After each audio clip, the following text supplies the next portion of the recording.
এই ফরিদপুরের বিভাগ নিয়ে আগেও কথা বলেছি, এখনো কথা বলছি।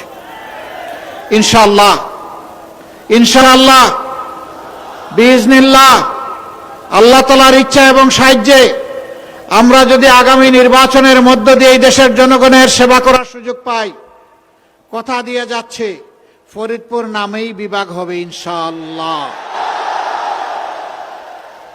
অন্য কোনো নামে নয়।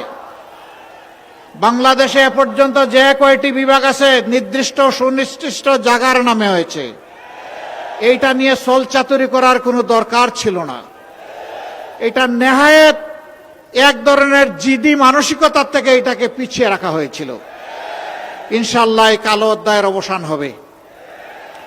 এই ফরিদপুর বিভাগ হওয়ার সাথে সাথে ফরিদপুরকে কেন্দ্র করে সিটি কর্পোরেশন হবে, মেট্রোপলিটন সিটি হবে, উন্নয়ন কর্তৃপক্ষ গঠিত হবে ইনশাআল্লাহ। এখন বলবেন যে জেলার কি হবে? অবশ্যই নদী আল্লাহ তাআলার নিয়ামত, কিন্তু সেই নদীগুলোকে হত্যা করে কঙ্কাল এবং মরুভূমি বানানো হয়েছে। আমরা সেই নদীগুলোতে প্রাণ ফিরিয়ে আনতে চাই। আমাদের উন্নয়ন কর্মকাণ্ডের যদি আল্লাহ আমাদেরকে সুযোগ দেন, অন্যতম প্রধান অগ্রাধিকার হবে নদীগুলা জীবন ফিরিয়ে দেওয়া। নদীর জীবন যদি ফিরিয়ে আসে, বাংলাদেশের জীবন ফিরে আসবে। এই নদী শুধু পানি দেয় না, এই নদী বহু সম্পদ আমাদেরকে দান করে। সম্মানিত ভাইরা, এখানে মেডিকেল কলেজ হয়েছে কিন্তু পূর্ণাঙ্গ হাসপাতাল হয়নি, সে একই কারণ। অথচ এরপরে বহু মেডিকেল কলেজ হয়ে তার হাসপাতাল রফরফ করে অনেক উপরে চলে গেছে। ইনশাআল্লাহ এই দাবিও আপনাদের পূরণ হবে, তবে প্রথম দিনই হবে না, একটু ধৈর্য ধরতে হবে। এখানে পাট উৎপাদন হতো, আগে পাটকল ছিল সম্ভব আমি জানি। এখন বোধহয় সেই পাটকল কুড়িয়ে কুড়িয়ে চলছে অথবা বন্ধ হয়ে গেছে। না, আমরা জাতির যুবকদের হাতে বেকার ভাতা দিতে চাই না। আমরা জাতির যুবকদের হাতে সম্মানের কাজ তুলে দিতে চাই। কাজ যদি তুলে দিতে হয় তাইলে মিল ফ্যাক্টরি ইন্ডাস্ট্রি বন্ধ করলে হবে? বন্ধগুলো চালু করতে হবে, নতুন নতুন মিল ফ্যাক্টরি ইন্ডাস্ট্রি গড়ে তুলতে হবে। যেখানে কৃষি পণ্যের সম্ভাবনা বেশি উৎপাদন হওয়ার, সেখানে ইনশাল্লাহ কৃষিভিত্তিক ইন্ডাস্ট্রি গড়ে তোলা হবে। যেখানে ওইটুকু সুযোগ নেই, সেখানে ইলেকট্রোমেকানিক্যাল ইন্ডাস্ট্রি গড়ে তোলা হবে। আমাদের মূল লক্ষ্য হচ্ছে গোটা বাংলাদেশকেই শিল্পে পরিণত করা, পুরোনো ধাঁচের কাজকর্ম থেকে বাংলাদেশকে সামনে নিয়ে আসা। আফসোস 54 বছরে আরো অনেক কিছু আমাদের পাওনা ছিল, সেইটুকু আমরা পাইনি। একথা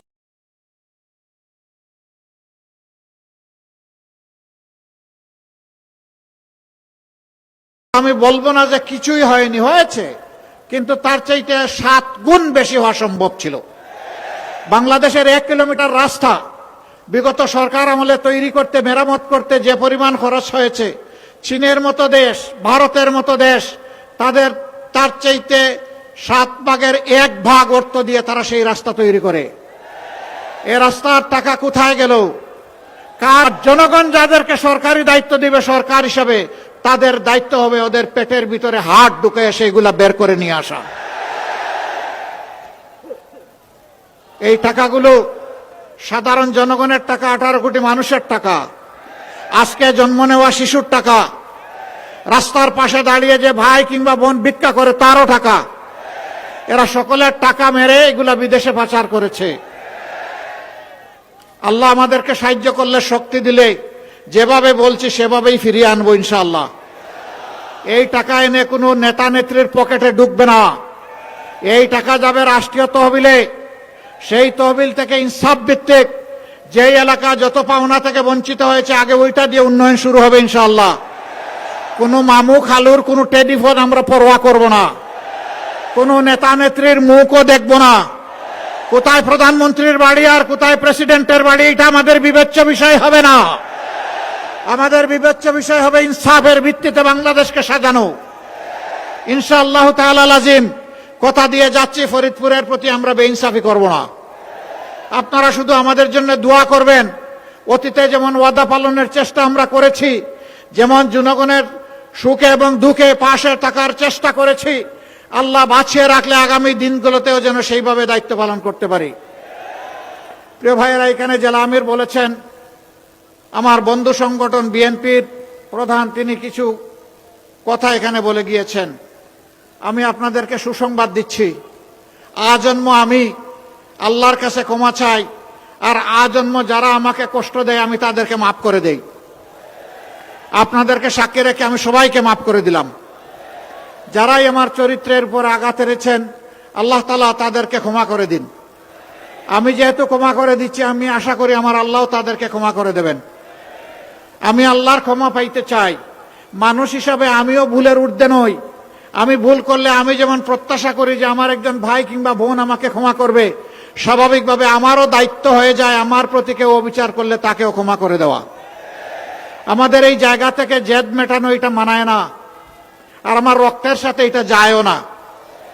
আপনারা দেখেছেন 24-এর বিপ্লবের পর 5 তারিখ রাত সর্বপ্রথম আল্লাহর মেহেরবানি আমার মুখ থেকেই বের হয়ে এসেছিল যে আমাদের উপর যারা অতীতে জুলুম করেছে, দল হিসাবে আমরা কারো উপর থেকে প্রতিশোধ নেব না। ফরিদপুরবাসী, আপনারা কি বলতে পারবেন যে এই ফরিদপুরে আমরা কারো উপর থেকে প্রতিশোধ নিয়েছি? আমরা নেইনি। এখানে আমাদের নেতৃবৃন্দের বিরুদ্ধে মিথ্যা মামলা দেওয়া লোকেরা ছিলেন, তাদের দিকে আমরা গোলাপের একটা পাপড়িও টুকে মারিনি। কেন মারিনি জানেন? আমরা বিশ্বাস করি এই দুনিয়ার বিচারই শেষ বিচার নয়। At the day of final judgement আল্লাহ তাআলা আসল বিচারটি করবেন।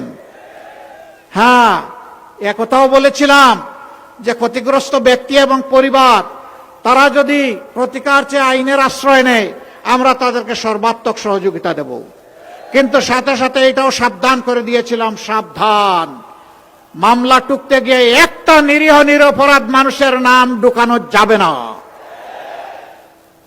আমরা আমাদের কথাই জাতির সাথে রেখেছি। শুধু তাই না, 6 তারিখ থেকে শুরু করে একটানা 20 তারিখ পর্যন্ত 15 দিন সারা বাংলাদেশে মসজিদ, মঠ, চার্চ এবং মন্দির আমাদের লক্ষ লক্ষ কর্মী পাহারা দিয়েছে। যাদের জীবন সম্পদ, বাড়ি, ব্যবসা প্রতিষ্ঠান ঝুঁকিপূর্ণ ছিল, সব জায়গায় আমরা পাহারা দিয়েছি। থানা পুলিশ যার দ্বারা প্রভাবিত হয়ে হোক আমাদের 1000 কর্মীকে দুনিয়া থেকে বিদায় করেছে। কিন্তু আপনারা শুনে খুশি হবেন, সেই পুলিশ অথরিটির সাথে জায়গায় জায়গায় বসে আমরা বলেছি, দেশ পুলিশ ছাড়া চলবে না, আপনারা থানায় যান, থানার বাইরে আমরা পাহারা দিব, ভিতরে বসে আপনারা কাজ করুন। অনেক জায়গায় পুলিশ আমাদেরকে বলেছেন, আমাদের তো এখানে বসারও কোনো জায়গা নাই, আসবাবপত্র নাই, লজিস্টিক সাপোর্ট নাই, আমরা কাজ করব কিভাবে? আমরা 232টি থানায় আমরা সরঞ্জাম সরবরাহ করেছি, করে বলেছি এবার আপনারা কাজ করেন। কেন জানেন? এই দেশটাকে আমরা ভালোবাসি, এদেশের মানুষকে আমরা ভালোবাসি। তাই 15.5 বছর আমাদের উপর প্রচন্ড তাণ্ডব চালানো হয়েছে। প্রিয় দেশবাসী, দুঃখে থাকি সুখে থাকি, আপনাদেরকে ফেলে আমরা কোথাও যাইনি। আমরা আমাদের প্রিয় দেশে ছিলাম, আমরা সিজনাল না। আল্লাহ এখানে পয়দা করেছেন, এই দেশটাকে আপন মনে করতে চাই, ফুলের বাগান হিসাবে সাজাতে চাই। এই দেশে 4টি ধর্মের মানুষ যুগ যুগ ধরে আমরা বসবাস করে আসছি। আমরা বিশ্বাস করি প্রত্যেকটি মানুষ আল্লাহর সৃষ্টি শ্রেষ্ঠ মাখলুক। কারো ইজ্জতের উপর, জীবনের উপর, সম্পদের উপর হাত দেওয়া সম্পূর্ণ হারাম। আমরা আমাদের কথা রেখেছি।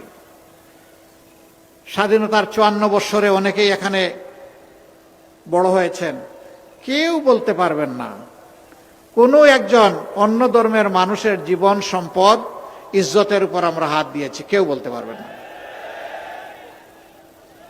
কোরআন আমাদেরকে এই শিক্ষা দিয়েছে, নবী করিম সাল্লাল্লাহু আলাইহি সাল্লাম আমাদেরকে এই শিক্ষা দিয়েছেন। সাবধান, আমাদের ওই ভাই বোনদের জীবন, সম্পদ, ইজ্জত নিয়ে যারা অতীতে বিভিন্ন ধরনের অপকর্ম করেছেন, তাদেরকে বলি যে এই যুগ শেষ। নতুন বাংলাদেশে আর তা চলতে দেওয়া হবে না ইনশাআল্লাহ। 13 তারিখ নতুন একটি বাংলাদেশের জন্ম যাতে আল্লাহ তাআলা দেন, এই জন্য আল্লাহর দরবারে দোয়া করি। অতীতের যে বস্তা পচা রাজনীতি, খুন গুম হত্যা ধর্ষণ লুণ্ঠনের সংস্কৃতি চালু করেছিল, 12 তারিখ দোয়া করি তার যেন কবর রচনা হয়। ওই রাজনীতি আমাদের যুব সমাজ আর দেখতে চায় না। যুব সমাজকে ওই রাজনীতি দেখতে চাও, তাই না?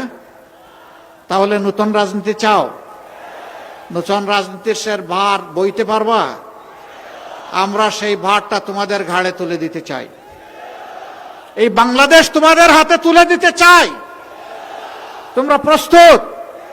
আলহামদুলিল্লাহ, যুবক যারা আছেন একটু হাত তুলেন দেখি। মাশাআল্লাহ, সবাই যুবক, তাইলে আমিও যুবক। ইনশাআল্লাহ আমরা এই বাংলাদেশ গড়তে পারবো ইনশাআল্লাহ। যেই বাংলাদেশে আর কোনো চাঁদাবাজি হবে না, যেই বাংলাদেশে আর কোনো মামলাবাজি হবে না, যেই বাংলাদেশে দুর্নীতি হবে না, যেই বাংলাদেশে আর কোনো অবিচার চলবে না, যেই বাংলাদেশে আর যুবকদেরকে, শিক্ষিত যুবকদেরকে বেকার হয়ে ঘুরতে হবে না, যেই বাংলাদেশে আমার মায়ের গায়ে কেউ হাত দেওয়ার আর দুঃসাহস দেখাবে না, যেই বাংলাদেশে শিশু আর অনাদরে অবহেলায় শিক্ষার আলো থেকে বঞ্চিত হবে না, চিকিৎসা সেবা থেকে বঞ্চিত হবে না, সারা জিন্দগি দেশকে জাতিকে দিয়ে অবসর সময়ে যখন মানুষ বৃদ্ধ হয়ে যায় তখন যন্ত্রণা নিয়ে আর ভুগতে হবে না, কোথায় আমি একটু চিকিৎসা পাবো তার জন্য হাহাকার করতে হবে না। সেই বাংলাদেশটা ইনশাআল্লাহ আমরা গড়তে চাই। এই বাংলাদেশের সাথে আপনারা থাকবেন ইনশাআল্লাহ তাআলা আজিম। ওই বাংলাদেশ হবে কৃষক, শ্রমিক, জেলে, কামার, কুমার, মুটে, মাঝি, মজুর সকলের বাংলাদেশ। মানুষ সম্মানিত হবে তার পেশার জন্য, তার কাজের জন্য। মানুষের মধ্যে কোনো বড় ব্যবধান সৃষ্টি করতে আমরা দেব না। আর জাতিকে ভেঙে টুকরা টুকরা করে আর মুখামুখি হতে দেব না। ওই দিন শেষ, এখন ঐক্যবদ্ধ বাংলাদেশ ইনশাআল্লাহ তাআলা আজিম। জেগেছে বাংলাদেশ, টেকনাফ থেকে তেতুলিয়া, রূপসা থেকে পাথুরিয়া, সারা বাংলাদেশ জেগেছে। যুবকরা জানিয়ে দিয়েছে আমরা পচা রাজনীতির সাথে নাই। 5টা বিশ্ববিদ্যালয়ে তারা রায় দিয়ে বলে দিয়েছে আমরা নতুন বাংলাদেশ চাই। সেই নতুন বাংলাদেশের পক্ষে তারা দৃঢ় অবস্থান নিয়েছে। অভিনন্দন, মোবারকবাদ যুবকদেরকে। আরো বিশ্ববিদ্যালয়গুলোতে নির্বাচন হলে একই চিত্র ফুটে উঠত। কিছু লোক বলে জাতীয় সংসদ নির্বাচন আর ছাত্র সংসদ নির্বাচনে এক নয়। আমি জিজ্ঞেস করতে চাই, আমাদের এই সন্তানদেরকে আবার কেন অপমান করা হচ্ছে? তারা কি এই দেশের নাগরিক না? তারা কি এই দেশের ভালো মন্দ বুঝে না? তারা কি এই দেশ নিয়ে চিন্তা ভাবনা করে না? তারা কি একটা সুন্দর দেশ দেখতে চায় না? তো যারা এই কথা বলেন কার্যত তারা যুব সমাজকে অপমান করেন। ইনশাআল্লাহ সেই অপমানের প্রতিশোধ এই যুব সমাজ নিবে। কিভাবে? মারামারি করে নিবে না, বুদ্ধিভিত্তিক ভাবে আগামী 12 তারিখ নিবে ইনশাআল্লাহ। মায়ের জাতি জেগেছে। মায়েরা তারা একটুখানি নিরাপত্তা চায়, ইজ্জতের নিরাপত্তা। মা তার নিজের নিরাপত্তা চান, তার মেয়ের নিরাপত্তা চান, তার নাতির নিরাপত্তা চান। সেই নিরাপত্তা এখন বাংলাদেশে নেই। এ বাংলাদেশ আমার বাংলাদেশ হতে পারে না। যে বাংলাদেশ আমার মায়ের নিরাপত্তা দিতে পারে না, সেই বাংলাদেশ আমার বাংলাদেশ নয়। আমরা সেই আমার বাংলাদেশটা করতে চাই, যেই বাংলাদেশের প্রত্যেকটা নাগরিক বুকের দিকে আঙ্গুল দিয়ে বলবে আমি বাংলাদেশ, এটি আমার বাংলাদেশ। এই কথা যখন 18 কোটি মানুষ বলবে তখন আমাদের রাজনীতি সার্থকতা পাবে ইনশাআল্লাহ। আমরা ওই রাজনীতি ফিরিয়ে আনতে চাই, ওই রাজনীতি আমরা চালু করতে চাই। আজকে মায়েরা জানিয়ে দিচ্ছেন আমরা নতুন রাজনীতির সাথে, আমরা পচা পুরাতন রাজনীতির সাথে নাই। যার কারণে অনেকের মাথা গরম হয়ে গেছে। ফরিদপুরে এখন চৈত্র মাস, তাই না? ফরিদপুরে কোন মাস? আর জুড়ে বলেন কোন মাস? তাইলে মাঘ মাসেই যদি মাথা গরম হয়, চৈত্র মাসে কি হবে? মাথা একটু ঠান্ডা রাখেন। রাজনীতির নাম মাথা গরম নয়, রাজনীতি হচ্ছে নীতির খেলা। আপনি আপনার নীতি নিয়ে আসেন, বক্তব্য নিয়ে আসেন, কর্মসূচি নিয়ে আসেন, পরিকল্পনা নিয়ে আসেন এবং তার সাথে চরিত্র নিয়ে আসেন। আপনার সব কিছু কাজে লাগবে যখন আপনার চরিত্র প্রমাণ করবে যে আপনার বক্তব্য সঠিক। নতুন করে বাংলাদেশের জনগণকে আর কষ্টি পাথরে গোসাগসি করে শোনা কোনটা খাঁটি আর কোনটা বেঝাল এটা আর দেখার প্রয়োজন হবে না। সব কিছু এখন পরিষ্কার। এখন মারা যখন ডেসপারেটলি বলেন আমরা পুরাতন চাই না, এখন নতুন চাই, আমরা পরিবর্তন চাই, আমরা দাড়িপাল্লায় ভোট দিতে চাই, আমরা 11 দলকে ভোট দিতে চাই, তখন একদল লোক বেসামাল হয়ে যাচ্ছেন। এখানে গিয়ে মাদেরকে ধমক দিচ্ছেন, বাধা দিচ্ছেন, কাপড় খুলে নেওয়ার হুমকি দিচ্ছেন, হেজাব নিকাত ফেলে দেওয়ার হুমকি দিচ্ছেন। আমরা তাদেরকে বলি, ভাই তোমাদেরও তো মা আছেন, তোমার ঘরে তোমার স্ত্রী আছে, বোন আছে, মেয়ে আছে, একটু চিন্তা করো, মাকে একটু সম্মান করতে শেখো। তুমি যদি মায়ের জাতিকে সম্মান করো আল্লাহ তোমার সম্মান বাড়ায় দিবেন, আর মাকে অপমান করো আল্লাহ তোমাকে অপমানিত করবেন। তবে একটা কথা অনুরোধ করি, এই কাজ যারা করেছেন আপনারা ছেড়ে দেন। আমাদের দেশের মায়েরা বীরু নয়, বীর। যেই মা উসমান হাদি জন্ম দেয়, যেই মা আবরার ফাহাদ জন্ম দেয়, যেই মা আবু সাইদ জন্ম দেয়, সেই মায়েরা কখনো বীরু হতে পারে না। ট্যাঙ্কের সামনে দাঁড়িয়ে জুলাইতে আমাদের মায়েরা মেয়েরা বলে নাই যে সামনে স্বাধীনতা, পিছনে পুলিশ, মৃত্যু কবুল করতে এসেছি, পিছু হটব না, বলে নাই? বলেছে। সেই মাদেরকে ভয় দেখাবেন না। মায়ের সন্তানদের মৃত্যু হয় নাই, মায়ের সন্তানদের জীবিত আছি আলহামদুলিল্লাহ। প্লিজ আমাদের মায়ের সম্মানে হাত দেবেন না। জীবন দিতে রাজি আছি, মায়ের সম্মান কাউকে কেড়ে নিতে দিব না ইনশাআল্লাহ। সম্মানিত ভাইয়েরা, 12 তারিখে 2টি ভোট। কয়টা ভোট? একটা গণভোট। গণভোটে কি বলবেন? কি বলবেন? হ্যাঁ মানে আজাদি, না মানে গুলামি। আজাদি না গুলামি? আজাদি না গুলামি? ইনশাআল্লাহ আজাদির পক্ষে হা ভোট। ইনশাআল্লাহ হা বিজয়ী হবে। সেই হায়ের জোয়ার আছে বাংলাদেশে ইনশাআল্লাহ।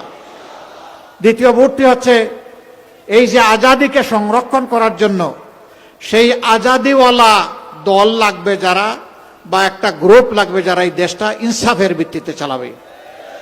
সেই ভোটটা ইনশাআল্লাহ এবার 11 দলকে আপনারা আমানত হিসাবে সমঝাবেন। অতীতে যেমন আপনাদের সম্পদ নিয়ে আমরা কোনো খেয়ানত করি নাই, ভবিষ্যতে সেই আমানত সংরক্ষণ করব ইনশাআল্লাহ।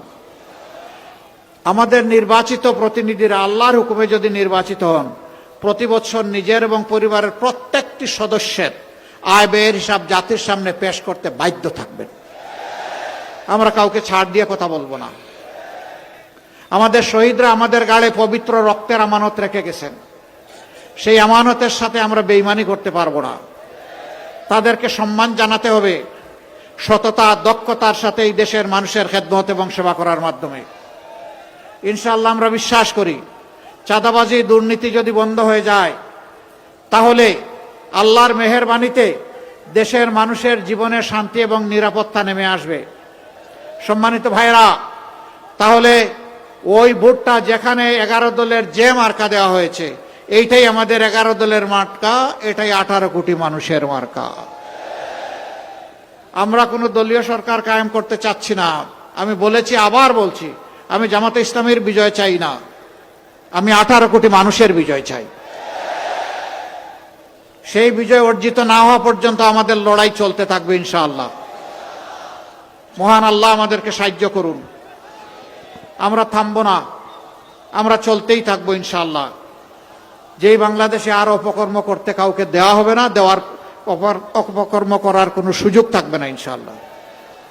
সমস্ত মানুষ আনন্দের সাথে, শান্তিতে, নিরাপদে ইনশাআল্লাহ যে বাংলাদেশে বসবাস করতে পারবে, সেটা হবে আমাদের বাংলাদেশ। ওই বাংলাদেশটাই আমরা করতে চাই। আর ওই গুপ্ত সুপ্ত এগুলার কোনো জবাব আমি দিতে চাই না। এই হাজারো লাখো মানুষ, আপনারা কি সবাই গুপ্ত নাকি? তো কেউ বললেই আমরা গুপ্ত হয়ে যাব? এগুলা ফেলে দেন, এগুলা পুরানা কাসুন্ডি, এগুলাতে কিছু আসে যায় না।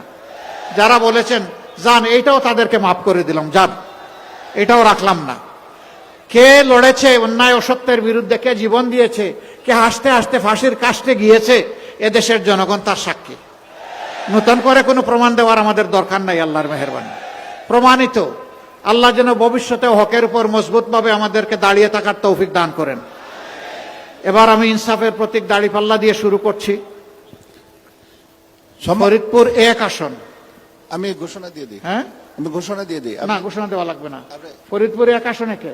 এক তো হয়ে গেছে, 3। ও, 1 তো আমরা দিয়ে আসলাম। এরপরে 2 গেল কোথায়? 2 ওই যে রিকশা। কেন? রিকশা আমার প্রতীক। আসেন, রিকশা নিয়ে আসেন।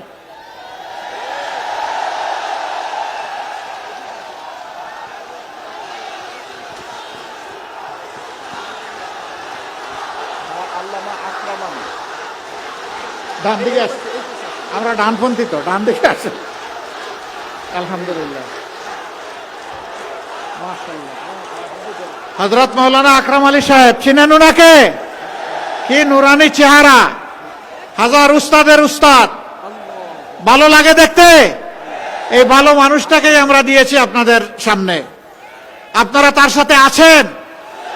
এই মার্কাটা দেখতে পাচ্ছেন, কি মার্কা? বাংলাদেশে যেই যানবাহনের সংখ্যা সবচেয়ে বেশি, এইটার নাম হইল রিক্সা, তাই না? এই রিক্সাটা আমরা ওনার হাতে তুলে দিলাম। আল্লাহ তাআলা এর মাঝে বারাকা নাজিল করুন। আল্লাহ তাআলা তাকে পূর্ণ সফলতা দিন। এই আলিম যেন সংসদে দাঁড়িয়ে বলতে পারেন, বাংলাদেশে আর কোনো আলিমকে অপদস্থ করতে দেওয়া হবে না। ইসলামকে উচ্চকিত করে ধরার জন্য তিনি যেন কণ্ঠ ঝেড়ে মেলে কথা বলতে পারেন, মানবতার পক্ষে কথা বলতে পারেন। আল্লাহ তাকে তৌফিক দান করুন। এরপরে 4, ফরিদপুর 4, 3, জি 3 আসেন। আসেন, সদরের আসন, তাই না? মাশাআল্লাহু তাআলা আযীম। অধ্যক্ষ না? আমি তো অধ্যক্ষ জানি, আমি অধ্যক্ষ জানি, আপনারা প্রফেসর জানেন। ধরেন, শক্ত করে ধরেন, আস্তে ধরলে হবে না, জাতির ভার বহন করতে হবে। মার্কা আছে? কোন সে মার্কা? কোন সে মার্কা? আবার স্লোগান হবে ইনশাআল্লাহ। এ বিজয়ে ছিনিয়ে আনা পর্যন্ত প্রত্যেকটি আসনে, রিক্সা হোক আর পাল্লা হোক, সব মিলে আমরা 4 আসনে আমরা সমান তালে লড়ে যাব ইনশাআল্লাহ, ইনশাআল্লাহ। এরপরে ফরিদপুর 4,